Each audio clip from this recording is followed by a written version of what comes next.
오늘 은혜 받고 승리할 하나님의 말씀입니다. 창세기 26장 23절로 25절 말씀입니다.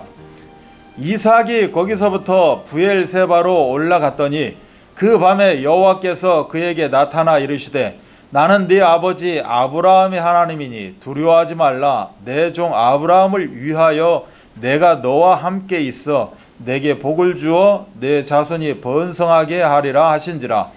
이삭이 그곳에 제단을 쌓고 여호와 이름을 부르며 거기 장막을 쳤더니 이삭의 종들이 거기서도 우물을 팠더라. 아멘. 브엘세바로 올라가자 라는 제목으로 말씀을 전합니다. 브엘세바로 올라가자, 이걸 52주 마지막 우리에게 주신 강단의 제목으로 보자면 차원이 다른 인생입니다. 차원이 다른 삶을 사는 사람들이 늘 브엘세바에 내가 기거하고 있고 어느 자리에 있든지 브엘세바의 응답을 누리기를 원하는 그러한 축복의 시간들이 되어야 될 줄 믿습니다. 서론적으로 우리가 2026 원단을 복음치유와 24 제자라는 귀한 원단을 주셨습니다. 그래서 느헤미야 8장 10절에 보면 느헤미야가 또 그들에게 이르기를 너희는 가서 살찐 것을 먹고 단 것을 마시되 준비하지 못한 자에게는 나누어 주라. 이날은 우리 주의 성일이니 근심하지 말라. 여호와로 인하여 기뻐하는 것이 너희의 힘이니라 라는 말씀을 주셨습니다. 이 말씀을 우리가 꼼꼼히 자세히 또 그렇게 묵상을 하게 되면 원리스의 의미입니다. 내가 너희와 함께 하듯이 우리 성부 성자 성령 하나님이 함께 하듯이 너희들도 서로 하나가 되어져라, 이런 응답입니다. 여기에는 빈부 귀천이 필요 없겠죠. 하나님이 나에게 주셨다. 왜 주셨습니까? 나 혼자 내 가정 내 후대를 위해서 주신 것이 아니라 우리 공동체의 원리스를 위해서 주셨다는 겁니다. 그래서 서로 나에게는 이런 재능이 있고 또 너에게는 이런 달란트 있고 나에게는 이게 부족하다. 그럼 서로 있는 것을 나누게 되어지면 그 한 공동체를 통해서 하나님의 역사는 엄청날 거라는 거죠. 그래서 나에게는 없지만 공동체 안에는 있다라는 겁니다. 그리고 사도행전에 보면 이 헌신을 할 때 모든 것을 그 제단 앞에 갖다 이렇게 놓는 것을 보게 됩니다. 마찬가지로 그 강단을 중심으로 서로 하나가 되어져라. 강단을 중심으로 서로 정말 억울함 자 없고 슬픈 자 없고 늘 기쁨 가운데 누려라 라는 그런 내용이겠죠. 그래서 강단이 그만큼 나에게 기쁨이 되어져야 되고 그 기쁨은 우리의 삶에 있어서 참으로 힘으로 나타나는 그 증거가 될 것입니다. 그래서 항상 강단을 사모하는 마음, 이것을 보고 우리는 은혜의식이다 라고 이렇게 이야기를 하는 거죠. 그래서 은혜의식은 디모데전서 1장 13절 14절에 보면 넘치도록 풍성한 은혜 주시기를 원하신다는 겁니다. 우리 하나님께서는. 그래서 우리가 기도할 때 넘치도록 풍성한 은혜 주시기를 기뻐하시는 하나님 아버지 감사합니다. 뭐 이렇게 기도를 처음에 시작해도 괜찮을 거예요. 저 같은 경우는 사랑과 은혜 주시기를 기뻐하시는 하나님 아버지, 이렇게 대부분 기도를 시작을 하게 됩니다. 그래서 하나님은 은혜를 주시는데 넘치고 풍성하게 주기를 원하신다. 그래서 우리가 늘 이렇게 은혜의 바다에 은혜의식 가운데 있어야 된다. 그래서 고린도전서 15장 10절 말씀처럼 오직 은혜가 나를 살렸고 은혜가 있기야 내가 이렇게 참으로 기쁨 가운데 살아갑니다. 그래서 이 오직 은혜를 가지고 우리의 삶이 뭡니까? 믿음에 무한도전하는 것이 우리의 365일 삶입니다. 그래서 우리는 늘 순간순간이 도전입니다.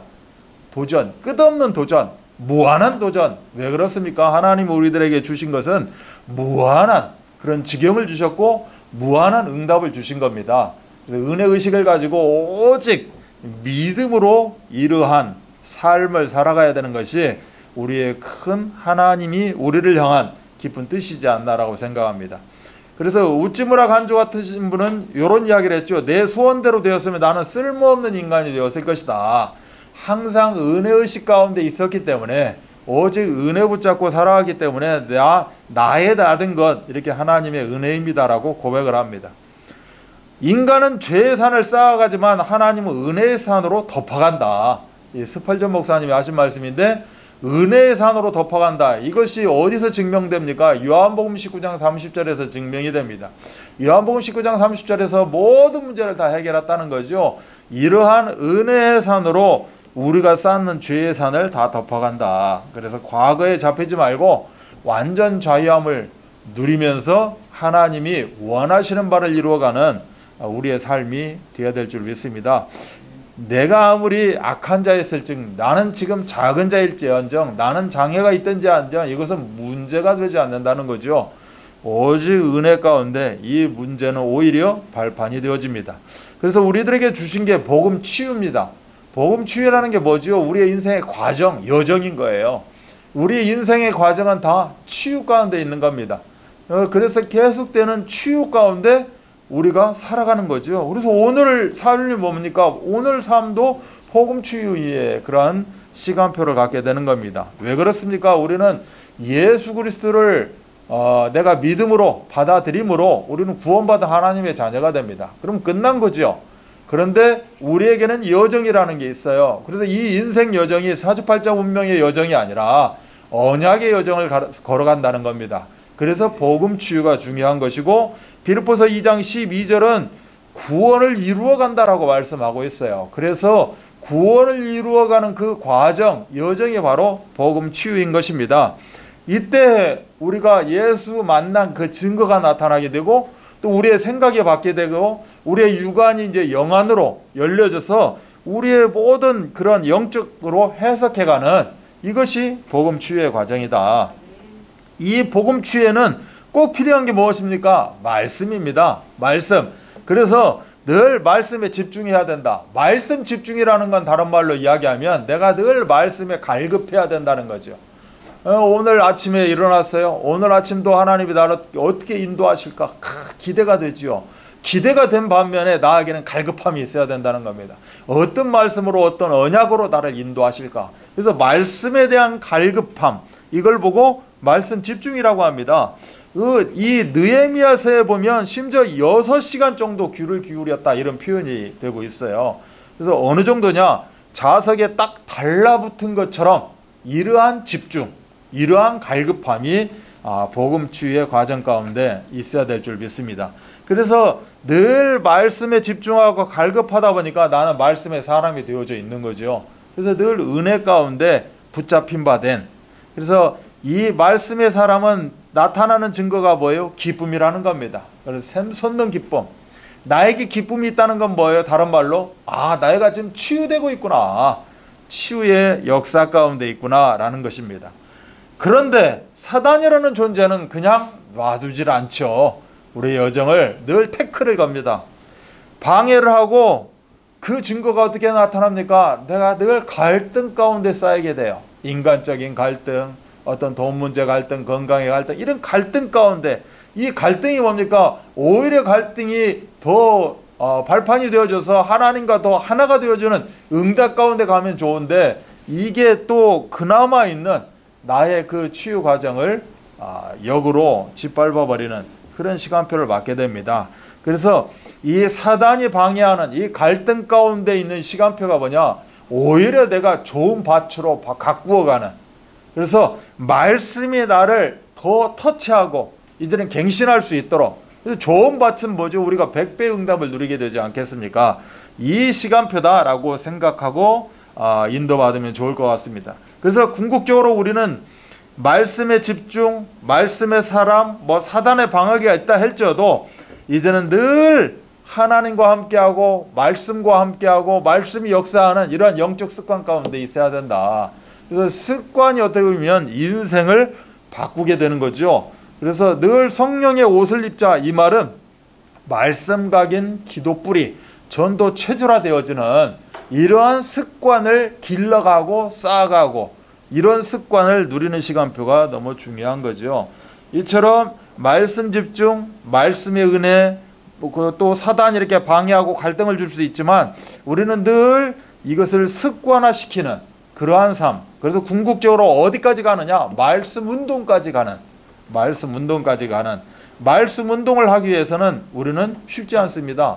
결단을 해야겠죠. 그래서 말씀 운동해야 된다 해서 띠뚫르고 그 지하철역 앞에 가서 예수는 그리스도 외치라는 게 말씀 운동이 아니고, 우리의 이런 삶 가운데서 나에게 들어온, 나를 기쁘게 하고 나를 샘솟게 하는 치유한 이 말씀이 나를 통하여서 다른 영혼들에게 함께 나눌 수 있는, 이게 이제 말씀 운동이 되겠죠. 이걸 통해서 우리가 또 다른 응답을 누리는 그러한 축복의 시간이 바로 복음 치유, 이런 과정인 줄 믿습니다.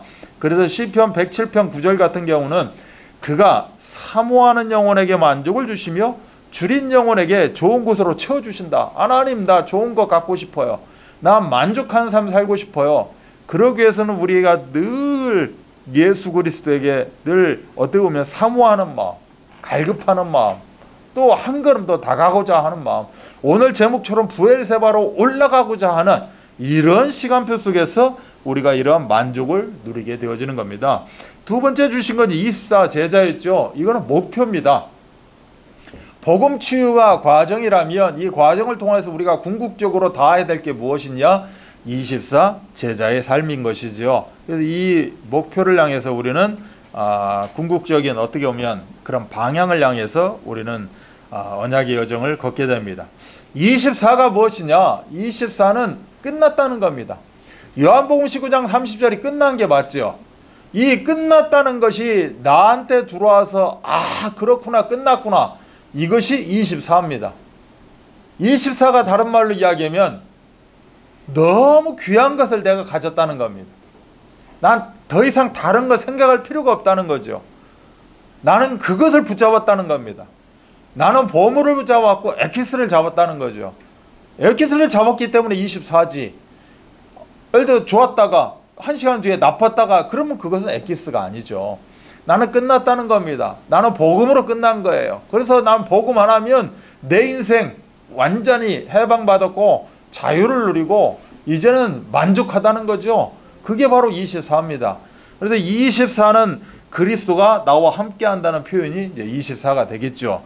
또 24는 제자의 의미죠. 제자는 무엇입니까? 하나님 말씀 가운데, 하나님의 계획 가운데 이제는 끝난 겁니다. 끝난 인생. 참으로 그리스도 한 분만으로 만족한 인생을 살아가는 게 제자죠. 이걸 보고 24라고 이제 이렇게 이야기하는 겁니다. 그래서 함께의 기쁨과 제자의 삶을 통하여서 우리는 일평생 영원히 누림 가운데 있게 된다. 그래서 이거를 다른 말로 이야기하면 드림하고 같은 거죠. 나의 꿈이 뭐냐? 나의 소원이 뭐냐? 나의 기대치가 뭐냐? 24다. 그래서 24는 다른 말로 누림이 되어지는 거죠. 그래서 우리 드림교회가 이 응답을 누려야 될 줄 믿습니다. 그래서 늘 우리는 믿음의 무한도전, 그러기 위해서는 늘 말씀, 살아있는 말씀이 나를 참으로 덮고 나를 은혜 가운데 은혜를 끼치게 하고 은혜를 나누게 하는 그런 응답을 누리는 것이 이번 2020년도 우리에게 주신 하나님의 언약인 줄 믿습니다.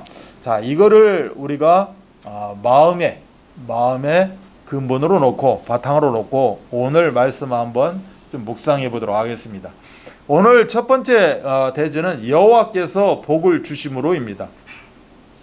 우리가 오늘 26장 23절로 25절을 보게 되었는데 실질적인 것은 26장을 다 봐야 됩니다. 그래서 23절을 기준으로 그 전과 23절 후를 오늘 1대지 2대지로 우리가 이제 보게 되는 거죠. 그래서 이 12절 13절을 보게 되면 이삭이 그 땅에서 농사하여 그 해에 100배나 얻었고 여호와께서 복을 주심으로 그 사람이 창대하고 왕성하여 마침내 거부가 되어 라고 기록되어 있습니다. 이 본문은 이삭이 참 엄청난 복을 받았다. 이 복이라는 것은 언약적 축복을 이야기하는 겁니다. 이삭이 엄청난 언약적 축복을 받은 내용 맞지요? 100배나 받았고 창대하고 왕성하여 거부가 되었으니 이보다 더 큰 복이 어디 있겠습니까? 그런데 이 이전에 우리가 꼭 보아야 될 것이 있습니다.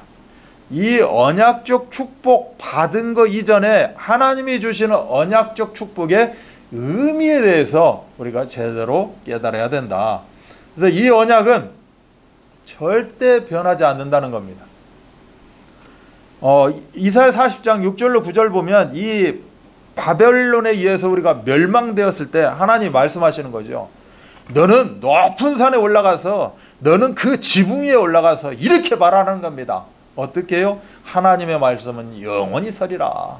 네가 어느 처지 환경 가운데 있을지 모르지만 너에게 임한 언약의 말씀, 하나님이 너와 계약을 맺은 그 말씀은 영원히 서게 된다. 그래서 지금 상황 문제가 아니다라고 이야기하는 겁니다. 하박국 2장 1절로 3절, 즉 하박국서에 보면 하박국이 질문을 합니다.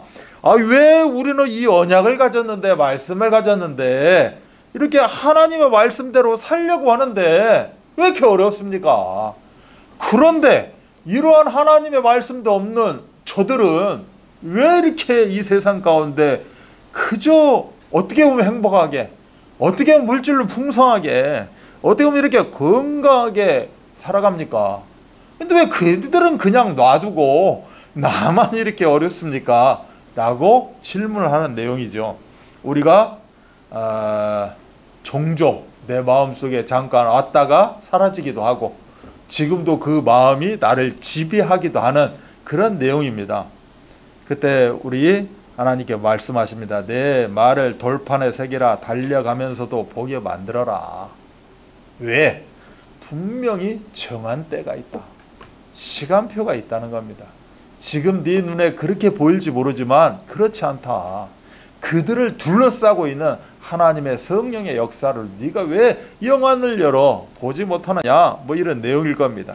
그래서 결코 거짓되지 아니하리라 라고 말씀하는 겁니다. 나에게 임한 말씀은 결코 헛되지 않고 거짓되지 않는다. 그러나 한 가지 명심해야 될 것은 정한 때가 있다. 하나님이 이 우주 만물을 운영하는데 그 시간표가 있다라고 말씀합니다. 혹시 비록 더딜지라도 기다리라. 지체되지 않고 반드시 응하리라. 그래서 그 차원이 다른 인생, 그 오직 의인은 믿음으로 말미암아 살리라 라고 말씀하고 있는 그런 내용입니다. 언약은 절대 변하지 않습니다. 언약은 분명히 성취되게 되어 있습니다. 두 번째로 본다면, 그렇다면 이 언약이 도대체 어떤 언약입니까? 라고 말했을 때 오늘 본문 배경으로 보게 되면 너에게 복을 주고 내가 이 모든 땅을 너와 내 자손에게 주리라. 내가 네 아버지 아브라함에게 맹세한 것을 이루겠다. 네 자손으로 말미암아 천하 만민이 복을 받을 것이다. 뭐 이런 내용의 어떻게 보면 주 핵심이 되는 내용이 이 언약이겠죠. 이것을 보면 아브라함에게 맹세한 언약입니다. 우리 하나님이 내가 아브라함에게 말하지 않겠냐. 그리고 아브라함에게 이렇게 맹세한 내용입니다. 이걸 한마디로 이야기하면 세계복음화의 언약이라는 겁니다. 237 나라 장인 복음화의 언약이 이 핵심인 거죠. 그래서 우리를 왜 부르셨습니까? 237 나라 장인 복음화 때문에 오른 거고 세계복음화 때문에 우리를 부르신 겁니다. 그래서 이 언약이 이토록 중요하다. 그런데 이 언약은 결코 절대 변하지 않는다. 그러면 도대체 왜 그렇게 중요합니까? 바로 창세기 3장 15절의 언약이기 때문에 그렇습니다. 죄와 저주와 사망, 그 재앙을 완벽하게 박살내버린 그 창세기 3장 15절의 언약. 그렇다면 이 언약을 붙잡은 자들 어떻게 살아가야 됩니까? 예배만이 살 길이다. 그것이 출애굽기 3장 18절의 말씀입니다. 이렇게 되어질 때 내가 능한 손으로 너와 함께 하겠다. 이것이 이사야 7장 14절 말씀입니다. 너는 베드로라. 네 반석 위에 내가 내 교회를 세우겠다. 마태복음 16장 16절의 언약입니다. 그래서 너를 통해서 세계 복음화를 분명히 이룰 것이다. 이것이 사도행전 1장 8절의 언약이 됩니다. 절대 변하지 않고 흔들리지 않는 언약의 말씀을 지금 우리가 붙잡고 있고 강하게 붙잡는 시간 되시기 바랍니다. 지금 이 이삭이 받는 모든 축복은 중요한 게 있습니다. 아브라함에게 주신 언약이 성취되고 있음을 우리가 보게 됩니다.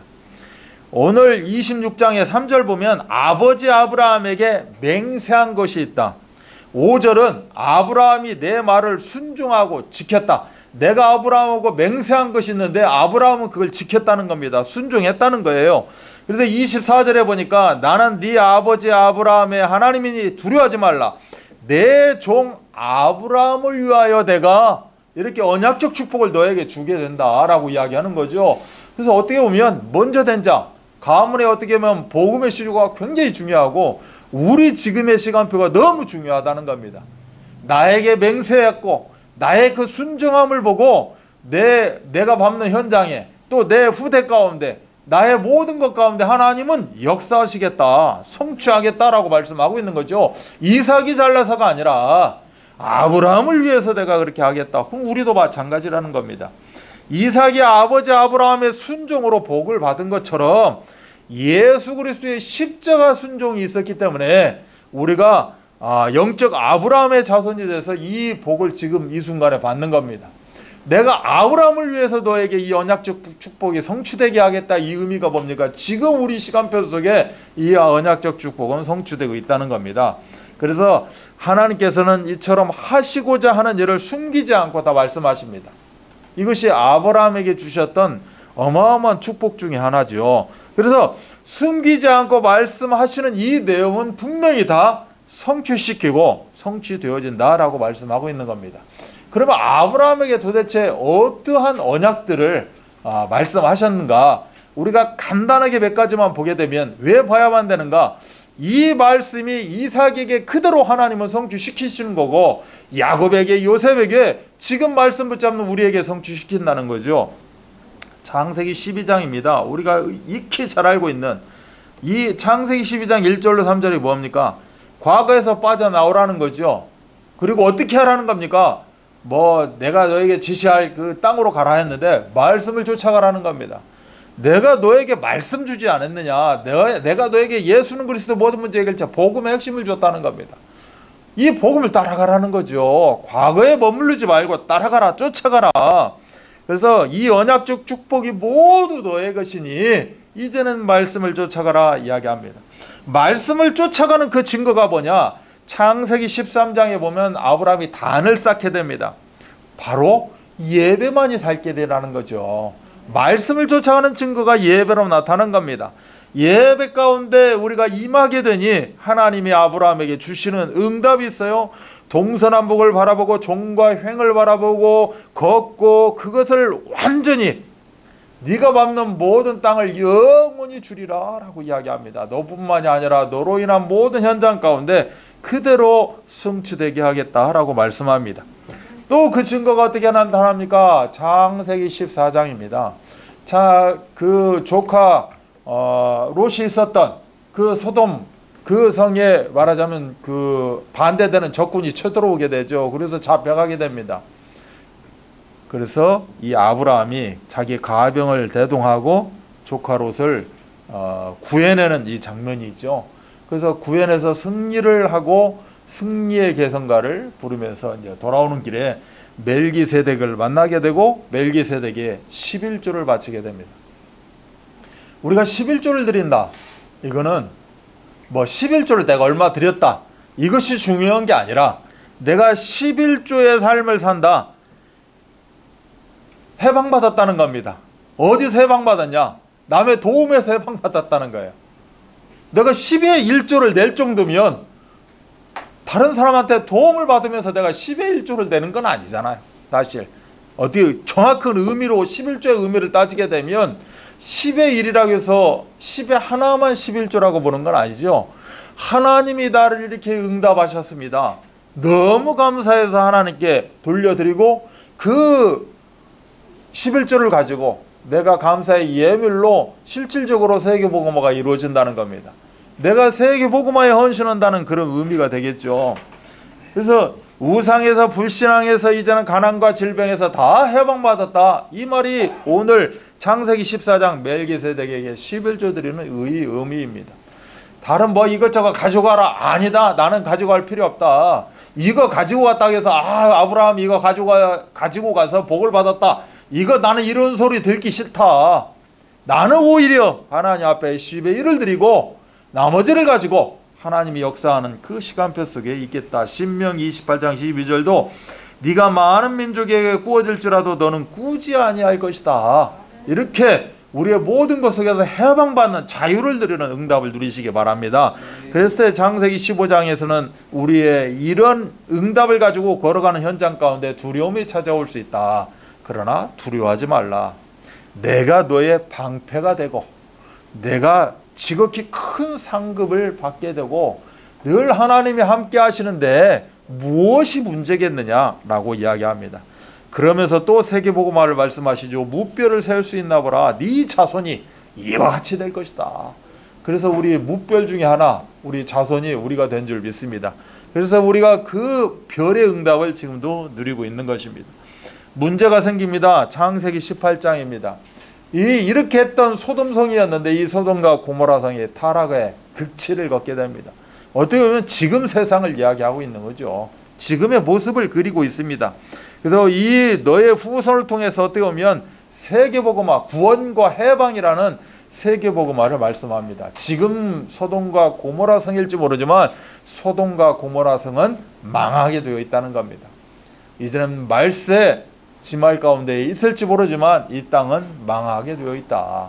그래서 이 땅에서 망할지언정 구원과 해방의 역사가 우리 가운데 누려지는 줄 믿습니다. 창세기 22장에 가면 모리아산 이삭을 드리는 이러한 참으로 어떻게 보면 안타깝지만 참으로 축복된 그런 장면이 기록되고 있는 겁니다. 그래서 궁극적으로 받은 응답이 번성이요 대적의 문을 차지할 것이고 천하만민이 복을 받고 구원함을 없는 참으로 귀한 응답 가운데 이렇게 누리게 되어집니다. 이처럼 아브라함에게 하나님은 엄청난 언약적 축복을 주셨습니다. 이 언약적 축복이 이삭에게 그대로 성취가 되어집니다. 그 언약적 축복이 우리에게 또 성취가 되어지죠. 그래서 이 언약적 축복은 틀림없이 응답으로 우리에게 말씀 주신 것은 다가오게 되어 있고 또한 후대를 향해서 세계복음화를 향해서 발자취를 남기게 되는 참으로 이것이 응답 중에 응답일 것입니다. 창세기 26장 12절로 13절 방금 읽었던 거죠. 백배 창대 왕성 거부의 응답이 그대로 성취가 되어집니다. 왜 이렇게 응답을 주셨습니까? 세계복음화 때문에 주셨다는 거죠. 세계복음화 할 정도 되려면 우리에게 이러한 응답은 있어야 되지 않을까. 어느 정도입니까? 19절에 보면 셈의 근원을 얻게 됩니다. 22절에 보면 어느 정도입니까? 르호봇을 누리게 됩니까? 르호봇의 응답이 뭐예요? 넓어졌다는 겁니다. 나하고 비교될 사람이 없어요. 하나님은 이처럼 작년보다 올해 르호봇, 올해보다 내년 르호봇의 그런 넓혀지는 응답을 주십니다. 이것도 세계복음화 응답이겠죠. 그래서 궁극적으로 오늘 제목처럼 부엘세바의 축복을 주게 됩니다. 부엘세바로 올라가게 되는, 부엘세바를 한마디로 이야기했을 때 이걸 어떻게 좀 정의하고 싶을까? 좀 이따가 또 자세하게 나오겠지만 부엘세바는 궁극적으로 하나님이 함께하는 겁니다. 하나님이 함께하는, 더 집중하는 그러한 상황, 현장, 시간표 가운데 내가 올라가게 되었다. 뭐 이런 의미가 될 거예요. 그래서 궁극적으로 하나님께 영광 돌리는, 이것이 이삭이 받은 응답입니다. 이삭이 이걸 어떻게 받았습니까? 네 아비 아브라함을 위하여 내가 너한테 지금 축복 응답한다 라고 말씀합니다. 이 응답을 지금 시대에 우리가 다 누리기를 원합니다. 두 번째는 여호와께 복을 받은 자입니다. 오늘 26장 마지막 부분에 28절 29절에 보면 그들이 이르되 여호와께서 너와 함께 계심을 우리가 분명히 보았으므로 우리의 사이 곧 우리와 너 사이에 맹세하여 너와 계약을 맺으리라 말하였노라. 너는 우리를 해하지 말라. 이는 우리가 너를 범하지 아니하고 선한 일만 내게 행하여 내가 평안히 가게 하였음이니라. 이제 너는 여호와께 복을 받은 자니라. 아멘. 이삭이 이 정도 됐다는 거죠. 이삭이 누구였느냐? 말하자면 이렇게 이야기하고 있는 말하자면 그 타인들, 그 옆집 사람, 그 도움을 받고 옆집 사람에게 어떻게 보면 빌붙어 있는 그런 상황이었는데 이제는 그 사람이 나를 보고 이삭을 보고 네가 하나님이 함께 하는구나. 하나님이 함께하고 네가 이처럼 복을 받은 자구나. 그렇기 때문에 혹시 네가 힘 있다 해서 나를 해할지 모르기 때문에 나하고 계약을 맺자. 뭐 지금 이렇게 이야기를 하고 있는 겁니다. 아브라함도 마찬가지 이런 상황이 있었습니다. 심지어 자기 부인을 누이라고 이렇게 속여서 어떻게 보면 정말 그 사람의 그 왕의 아내로 삼게 만드는 상황까지 이제 이렇게 연출이 되어졌지만, 궁극적으로 하나님은 언약의 백성인 걸로 언약을 이루어야 되기 때문에 또 하나님의 방법대로 이렇게 인도해 가십니다. 그래서 궁극적으로 아브라함 때도 다시 계약을 맺자. 우리가 너희를 선대하지 않았느냐, 좋게 하지 않았느냐, 이제 우리가 서로 평화를 누리고 함께하자. 심지어 적군이 와서 우리에게 화평을 요구합니다. 화평을 이야기하고 있어요. 말하자면 그 모든 것, 내가 너무나 넘지 못했고 내가 너무나 힘들어했던 모든 부분들이 내 앞에 무릎 꿇는 장면입니다. 그래서 함께하자 할 정도로 이제 너는 복을 받은 자다. 나는 하나님의 자녀라고 우리가 고백을 합니다. 나는 여호와께 복을 받은 자라고. 나만큼 복 받은 자 있으면 나와봐 라고 우리는 당당하게 말할 수 있죠. 또 그런 시간표 가운데 내가 있기도 하고. 그런데 이거는 내가 나를 이야기하는 거, 어떻게 보면 자화자찬이죠. 그런데 이것은 자기 고백이 아닙니다. 다른 사람이 나를 보고, 불신자가 나를 보고 감탄하는 고백입니다. 이 정도는 되어야 되지 않는가. 창세기 39장 우리가 잘 알고 있는 보디발 요셉 관계가 나옵니다. 요셉이 여호와께서 함께 하시고 범사의 형통함을 누가 봅니까? 보디발이 보게 됩니다. 그래서 보디발을 가정 총무로 삼고 다 맡겨버리는 거죠. 자기 소유를 다 위탁합니다. 결과적으로 어떤 응답이 되어졌습니까? 참 잘한 거죠. 보디발 입장에서는. 왜? 요셉 때문에 그 집안에, 요셉 때문에 그 모든 환경 가운데 복을 주신 것이기 때문에 그렇습니다. 그래서 여호와께 복을 받은 자, 그래서 요셉을 환대함으로 오히려 이 보디발은 복을 받는 거죠. 이게 누구한테 주신 겁니까? 아브라함에게 주신 겁니다. 창세기 12장 3절에 너를 축복하는 자에게 내가 복을 내리겠고 너를 저주하는 자 내가 저주한다는 겁니다. 아브라함에게 임한 이 언약적 축복이 그대로 이삭에게, 야곱에게, 요셉에게 그대로 나타나는 우리는 이런 장면을 보게 됩니다. 다니엘서 잘 알고 있는 3장과 6장에 봅니다. 3장은 맹렬히 타는 풀무불 환경에 나옵니다. 사드락 메삭 아벳노고죠. 우상에게 절하지 않는다고 이제는 그 불타는 속에 집어넣게 됩니다. 아무리 내가 이 속에 들어가도 하나님 우리를 구원할 것이다. 설령 그렇게 하지 아니하실지라도 우리는 절대 절하지 않는다. 느부갓네살 왕이 말하여 이르되 사드락과 메삭과 아벳노고의 하나님을 찬송할지로다.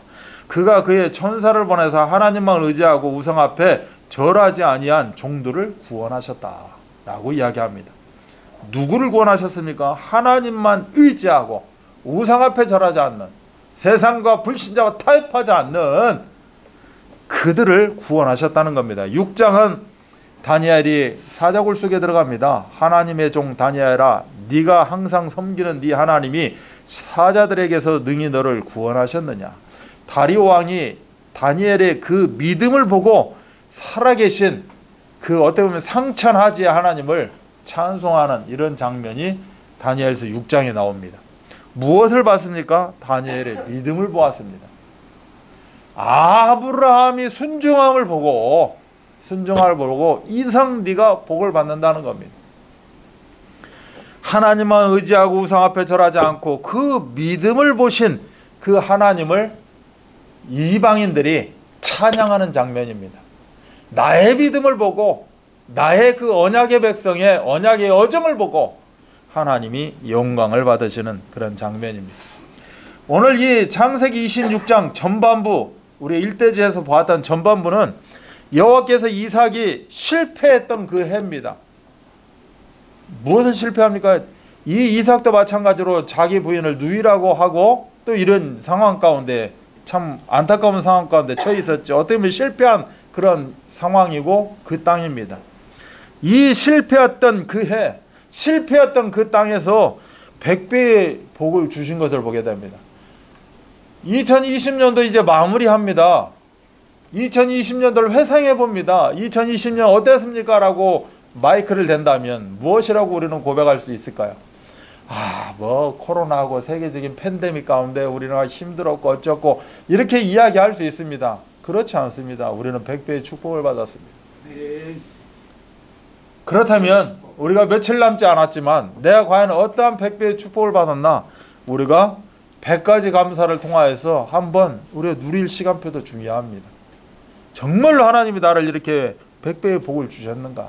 하나님은 분명히 100배의 복을 주셨다고 이야기합니다. 실패했다니까요. 실수했다니까. 이 실수도 엄청난 실수입니다. 하나님께서 복을 주시고 구원 주시는 일은 쉽게 이야기하면 우리의 자격이 필요 없다는 겁니다. 나의 공로가 필요 없어요. 내가 얼마나 하나님께 공로를 했다고 내가 그 공로의 대가를 받습니까? 하나님은 절대 그걸로 대가를 갖지 않는다는 겁니다. 쉽게 해서 조건이 필요가 없다는 겁니다. 오직 은혜만이 살 길이다 라고 이야기하는 거죠. 가나안 땅에 흉년이 들었어요. 약속의 땅인데 흉년이 들었다니까. 이 말이 됩니까? 내가 약속의 자녀인데 나에게 왜 고난이 찾아와요? 이건 말이 안 된다는 겁니다. 그때 우리는 어떻게 해야 되는가? 이삭은 하나님이 영적으로 제일 싫어하는 애굽을 향해서 걸어갑니다. 애굽, 풍성한 기름진 땅으로 가자. 하나님이 좀 실수하셨는가 보다. 우리가 그 땅에 가서 좀 이 시간표를 넘기자. 그런데 하나님께서 막으시는 장면이 나옵니다. 내가 너에게 지시하는 그 땅으로 돌아가라는 겁니다. 그래서 어정쩡하게 머무른 땅이 실수했던 그 땅, 그랄 땅입니다. 그랄 땅에 엉거주춤 이렇게 머물게 되었습니다.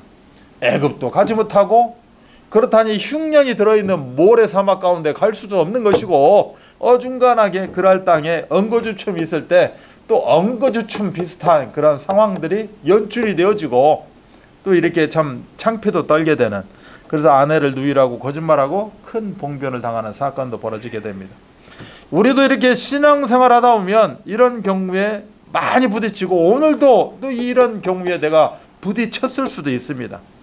어정쩡한 우리의 이것도 아니고 저것도 아닌 선택, 어정쩡한 우리의 모습, 하나님 이것을 원하실까? 이런 상황 가운데에서도 100배의 축복을 주셨는데 하나님은 과연 이걸 원하실까? 하나님은 오직 은혜 가운데 믿음의 결단을 원하실 줄 믿습니다. 내가 하나님이라면 이삭을 100배의 축복이 아니라 몽둥이 100대로 아마 때렸을 수 있습니다. 회초리 가지고 종아리 걷어내서 100대를 때렸을 수도 있는데 하나님은 오히려 100배의 복을 주시게 됩니다. 자, 100배의 복을 받았어요. 끝난 거 아닙니까? 근데 끝나지 않아요. 100배의 복 이후에 어떻게 보면 해피엔딩 끝나야 되는데, 잘 먹고 잘 살았다라고 땅땅땅 때려야 되는데 그렇지가 않아요. 녹록지 않습니다. 갈등이 또 찾아와요. 아까 초반에 말씀드렸던 말씀 그런 집중하고 말씀 은혜 가운데 말씀의 사람이 되어줘도 사단의 방해는 분명히 있습니다. 이삭이 우물을 파지요. 어떻게 돼요? 물이 펑펑 쏟아집니다. 또 시기합니다. 블레셋 사람들이 이것은 우리 땅, 우리 우물이라는 거예요. 그래서 어떻게 해요? 또 양보하고 쫓겨납니다.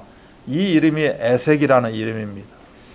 또 쫓겨나서 우물을 또 파요. 이거 웬 복입니까? 우물이 펑펑 쏟아집니다. 또 이거를 또 쫓겨나죠. 뺏깁니다. 신나라고 합니다. 그러다가 마침내 르호봇이라는 넓게 하시고 번성하는 그러한 응답을 누리게 됩니다. 그런데 이 르호봇 끝난 건데 이 르호봇을 넘어서 이 르호봇을 벗어나서 부엘세바로 올라가는 이 장면이 23절의 장면입니다. 세상 것 아무리 정말 화려하고 좋은 내가 축복과 응답 가운데 있다 해도 나는 이걸로 만족하지 아니하고 하나님이 주신 분명한 르호봇이 맞는데 이걸로 만족하지 않고 나는 부엘세바로 올라가는 이러한 시간표가 다 되시기 바랍니다. 그래서 예수 그리스도를 통하여서 부어지는 성령의 생수가 최고의 우물이요, 최고의 완전한 물인 줄 믿습니다. 부엘세바는, 부엘은 우물이라는 뜻입니다. 세바는 일곱이에요. 그래서 일곱 우물입니다. 아브라함이 이 일곱 우물의 응답을 받고 계약을 맺죠. 그리고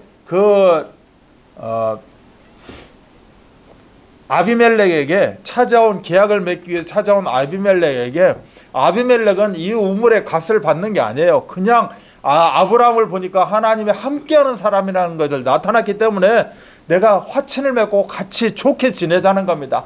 옛일은 다 잊어버리고 우리 이제 앞으로는 행복하게 지내자라고 오히려 계약을 맺으러 오는, 맹세하고자 오는 그런 상황 가운데 아브라함은 그렇게 하지 않습니까? 이 우물값을 지불을 합니다. 지불을 하고 암양 7마리를 탁 내어놓고 화친을 맺습니다. 그래서 어떻게 보면 맹세의 우물이 되어지고 7이라는 숫자는 완전한 숫자가 되어집니다. 그래서 완전한 우물, 이런 의미를 가지고 있는 거죠. 이것을 우리가 영적으로 더 해석하게 되면 예수 그리스도를 통한 어떤 성령의 행수, 터져버리는 완벽한, 목마르지 아니하는 그런 영원한 생명을 얻는 그런 장면으로 우리가 해석할 수 있는 것입니다. 내가 부엘세바로 올라갔다 오직 그리스도 언약으로 내가 더 무장하고 집중하는 그러한 시간표가 오늘 2020년을 우리가 마감하는 마지막 주 이런 하나님의 그런 메시지지 않나라고 생각을 합니다. 부엘세바는 이스라엘 땅에서 뵌 남쪽입니다.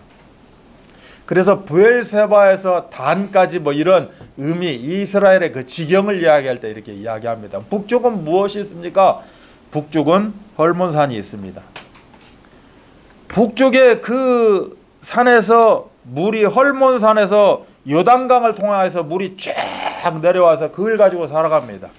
또 남쪽에서는 부엘세바에서 샘 솟는 우물이 있어서 우물이 마르지 아니하고 완전한 우물, 이 축복의 우물에 맞이하게 됩니다. 그래서 북과 남 사이에 이렇게 풍부한 그런 응답을 누렸다라고 우리가 보게 되는 거죠.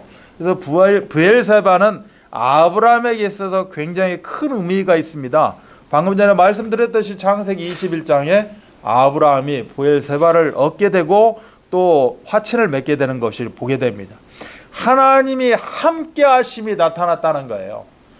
불신자들이 볼 때, 이방인들이 볼 때, 저 사람과 하나님이 함께하는 사람이다. 그래서 우리는 저 사람과 함께 해야 된다는 겁니다. 저 사람이 옆에 있어야 된다는 거예요. 저 사람과 잘 지내야 된다는 겁니다. 그래야 우리도 하나님의 복을 받을 수 있다라는 겁니다. 그래서 싸우지 않고 승리하는 응답을 아브라함은 누리게 되어지는 거죠. 또 부엘세바는 아브라함과 이삭에게 동시에 큰 의미가 있는 겁니다. 그게 언제냐? 창세기 22장입니다. 창세기 22장은 무엇입니까? 독자 이삭을 드리고 이제는 하나님으로부터 큰 시간표 응답을 받고 아브라함과 이삭이 함께 거주한 그곳이 바로 부엘세바입니다.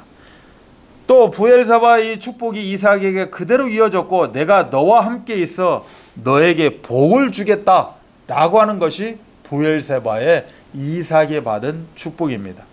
그래서 여호와께서 너와 함께 계심을 우리가 분명히 보았다. 하나님이 이삭에게 너와 함께 있어 너에게 복을 주겠다 한 곳이 부엘세바요. 이 모습을, 이 응답을 이방인이 보았다는 겁니다. 그래서 너와 함께 계심을 우리가 분명히 보았으므로 너는 여호와께 복을 받은 자다.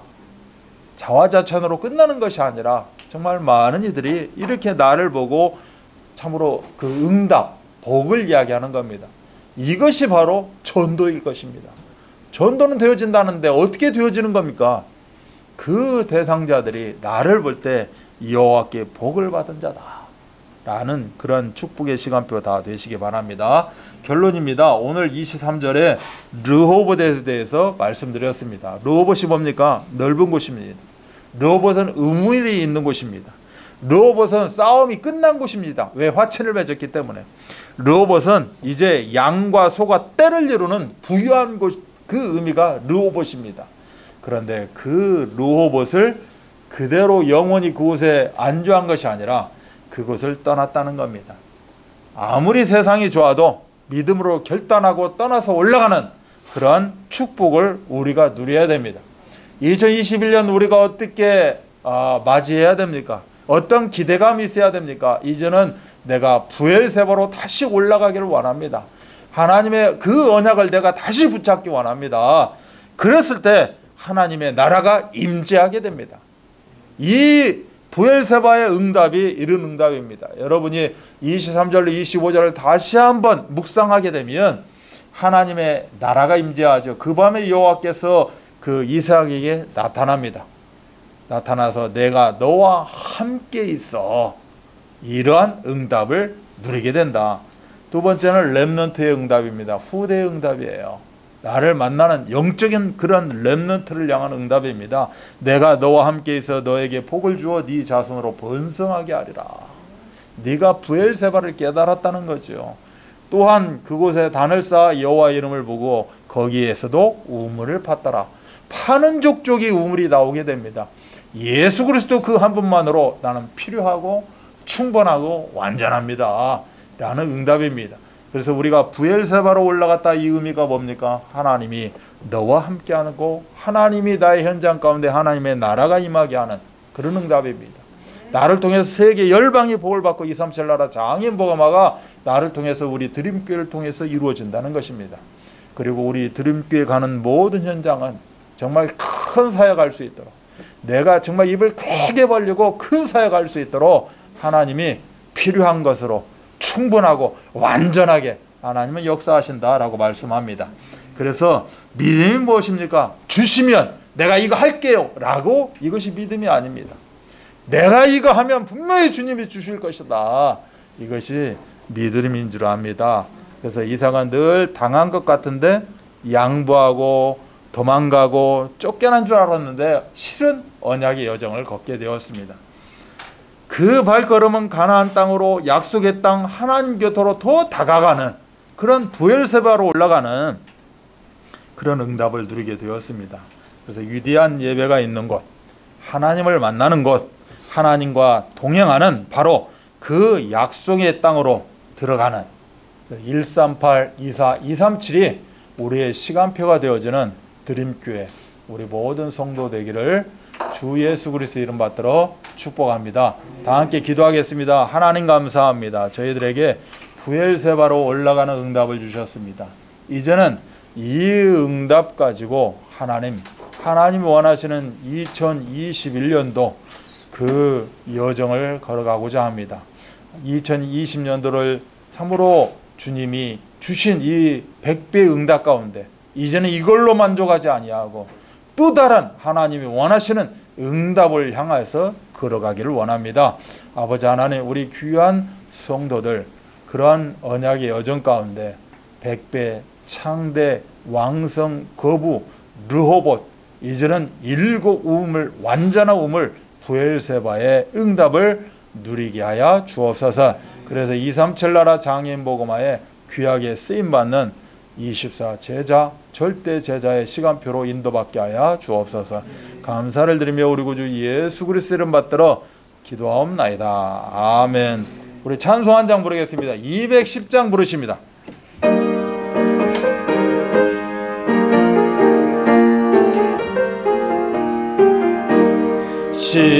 시온성과 같은 교회 그의 영광 한없다. 허락하신 말씀대로 주가 친히 세웠다. 반석 위에 세운 교회 흔들 자가 누구랴. 모든 원수에 워싸도 아무 근심 없도다. 생명샘이 솟아나와 모든 성도 마시니 언제든지 흘러넘쳐 부족함이 없도다. 이런 물이 흘러가 목마를 자 누구랴. 주의 은혜 풍족하여 넘치고도 넘친다. 주의 은혜 내가 받아 시험 백성 되는 때 세상 사람 비방해도 주를 찬송하리라. 세상 헛된 모든 영 아침 안개 같으나 주의 자녀 받을 복은 영원 무궁하도다. 아멘. 모든 문제를 해결하시는 우리 구주 예수 그리스도의 은혜와 하나님의 사랑하심과 성령 역사하심이 부엘세바로 올라가자 믿음의 결단 가지고 믿음의 무한 도전 가운데 있는 우리 귀한 드림교회 성도들 머리머리 위에 이들의 언약의 여정 가운데 기대되는 2021년 참으로 믿음의 시간표 가운데 지금부터 영원토록 함께 계실지어다. 아멘.